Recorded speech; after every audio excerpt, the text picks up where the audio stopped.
Anda masih bersama kami di Kompas Siang. Saudara, kita ke informasi kenaikan harga bahan pokok jelang Hari Raya Idul Fitri. Harga cabai rawit di pasar tradisional Wonokromo, Surabaya masih tinggi, yakni Rp90.000 per kilogram.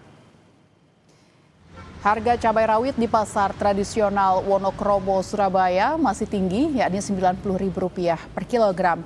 Harga tersebut melebihi harga eceran tertinggi, yakni Rp57.000 per kilogram. Guna mengontrol ketersediaan stok menjelang Lebaran, petugas dari Komisi Pengawas Persaingan Usaha Wilayah 4 Surabaya melakukan sidak di Pasar Wonokromo.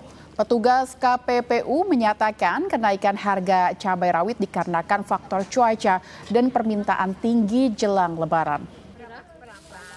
Hasil pantauan kami yang barusan kita laksanakan bersama-sama untuk di beberapa komoditas bahan pokok itu masih aman stoknya, tapi memang ada beberapa catatan dari kami tadi seperti harga cabai rawit itu mengalami kenaikan yang cukup signifikan, dan memang cabai rawit tadi kan sekitar 80-90 ya, itu sudah melampaui headnya kan kita ketahui sekitar 57.000. Dari temuan-temuan kita seperti tadi yang cabai rawit mengalami kenaikan yang cukup signifikan itu mungkin salah satunya karena faktor cuaca dan permintaan yang tinggi.